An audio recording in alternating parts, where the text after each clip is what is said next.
নমস্কার বন্ধুরা, সঙ্গীতার স্বাদ খাওয়ানে সবাইকে স্বাগত। আজকে পাবদা মাছের একটা রেসিপি নিয়ে এসেছি। দেখো, খুব ভালো লাগবে। একটু অন্য রকমভাবে করার চেষ্টা করেছি। যদি ভালো লাগে রেসিপিটা, তাহলে রিকোয়েস্ট করব তোমাদের কাছে আমার চ্যানেলটা সাবস্ক্রাইব করে আমার পাশে থেকো, আর বেল আইকনটা অন করে রেখো, যাতে নতুন নতুন ভিডিও আসলে তোমরা আগে নোটিফিকেশন পাও। দেখতে থাকো রেসিপিটা।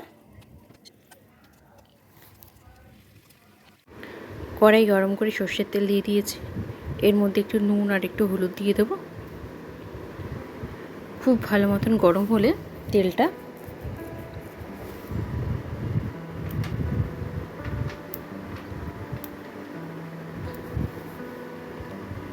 মাছগুলো দিয়ে দেবো। একটু এপিট করে মোটামুটি ভেজে নিয়েছি। খুব কড়া করে ভাজার দরকার নেই। পাবদা মাছ জাতীয় এরম টাইপের নরম মাছ খুব কড়া করে ভাজলে ভালো লাগে না। দেখো, ভাজা হয়ে গেছে। এবার মাছটা তুলে নেব। এবার এই তেলের মধ্যে আমি একটু কালো জিরে ফোড়ন দিয়ে আদা রসুন আর লঙ্কা পেস্টটা দিয়ে দিয়েছি। ফোড়ন দেওয়ার ভিডিওটা ঠিকঠাক ওঠেনি, তাই তোমাদের দিতে পারলাম না। এবার ওই বাটিটা ধুয়ে একটু জল দিয়ে দিলাম। খুব ভালো মতন কষিয়ে নেব, যাতে আদা আর রসুনের গন্ধটা না থাকে, কাঁচা গন্ধটা।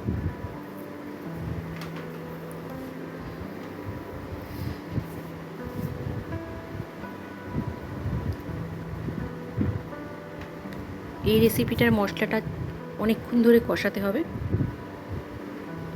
আর পুরো পদ্ধতিটাই আলাদা। দেখো, আমি কিন্তু আগে পেঁয়াজ দিইনি, আগে আদা রসুনের পেস্টটা দিয়ে দিয়েছিলাম।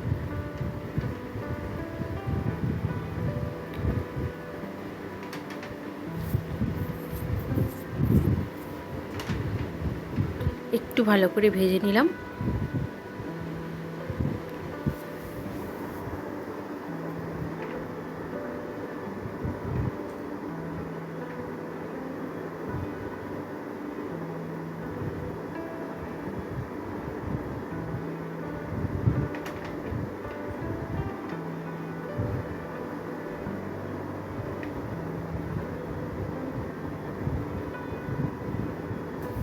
এরপরে এর মধ্যে আমি পেঁয়াজের পেস্টটা দিয়ে দিলাম।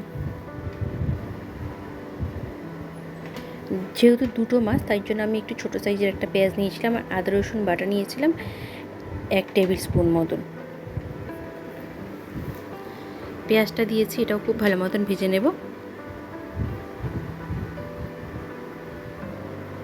একদম কিন্তু লো ফ্লেমে এটা করছি আমি, নাহলে মশলাটা পুড়ে যাওয়ার চান্স থাকবে। যেহেতু মশলাটা খুব ভালো মতন কষাতে হবে, তাই জন্য লো ফ্লেমে কষানোটাই বেটার।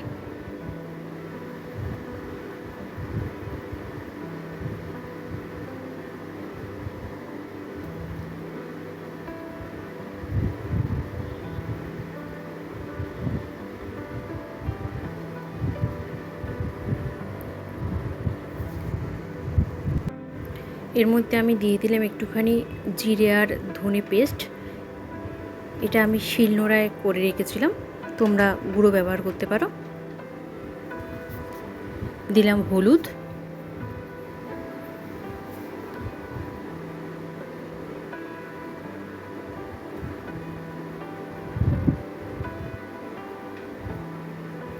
এবার দিয়ে দেব লঙ্কার গুঁড়ো। লঙ্কার গুঁড়োটা পরিমাণ মতন দেবে, যেহেতু প্রথমে আদা রসুনের সঙ্গে কাঁচা লঙ্কা বাটা ছিল, তাই বুঝে পরিমাণ মতো লঙ্কার পেস্ট গুঁড়োটা দেবে। তোমরা যদি চাও তাহলে এখানে কাশ্মীরি রেড চিলি পাউডারও ব্যবহার করতে পারো, যাতে ঝাল কম খাও। এটা দিয়েও খুব ভালো মতন কষিয়ে নেব। আগেই বলেছি, রেসিপিটা মশলা কষানোর উপর নির্ভর করবে।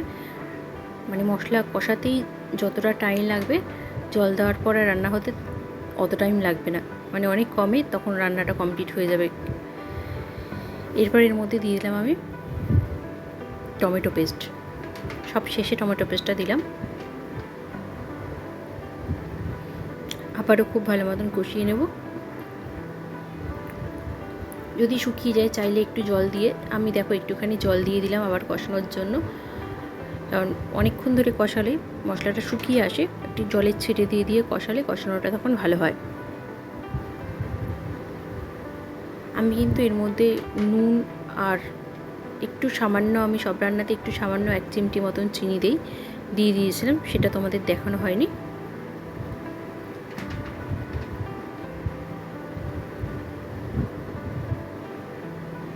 এবার দেখো খুব ভালো মতন কষানো হয়ে গেছে। এবার আমি উষ্ণ গরম জল দিয়ে দিলাম এর মধ্যে। যেহেতু একটু ঘন হবে, মানে মাখা মাখা টাইপের হবে, তাই জন্য খুব জল দেওয়ার প্রয়োজন নেই। এবার ঝোলটা ফুটে উঠলে আমি একটুখানির জন্য ঢেকে রেখে দেব।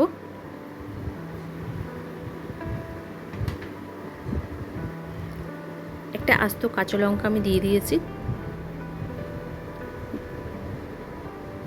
ঝাল কম হলে মেখে খাওয়ার জন্য। দেখো এবার ঢাকনাটা তুলে আমি, একদম ঘন হয়ে এসছে ঝোলটা, আমি মাছগুলো দিয়ে দিলাম।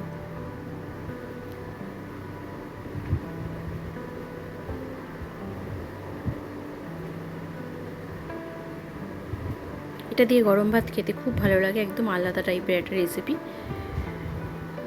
মানে রান্নাটা একই টাইপের মশলা দিয়ে হচ্ছে, কিন্তু একটু অন্যরকমভাবে রান্নাটা হচ্ছে। আরও দুটো কাঁচা লঙ্কা আমি ওপর দিয়ে দিলাম, এটা একটা ফ্লেভার আসে দারুণ সুন্দর। একটু ঢেকে দিলাম। দেখো ঢাকনা সরিয়ে এখন হয়ে গেছে, রান্নাটা প্রায় হয়ে এসছে।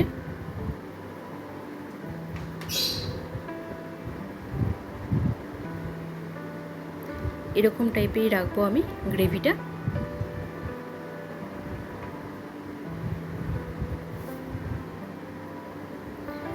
দেখো গ্যাস অফ করে দেওয়ার পরে গ্রেভিটা ঠিক এরকম হয়েছে, এরকমই থাকবে জিনিসটা। খেতে এরকম খুব ভালো লাগে গরম ভাতের সঙ্গে। যদি তোমাদের ভালো লাগে রেসিপিটা, তাহলে আমার চ্যানেলটা একটু সাবস্ক্রাইব করে আমার পাশে থেকো, আর বেল আইকনটা অন করে দিও, তাই নতুন নতুন ভিডিও তোমরা আগে নোটিফিকেশন পাবে। আবার অন্য কোনো দিন অন্য কোনো ভিডিও নিয়ে চলে আসবো।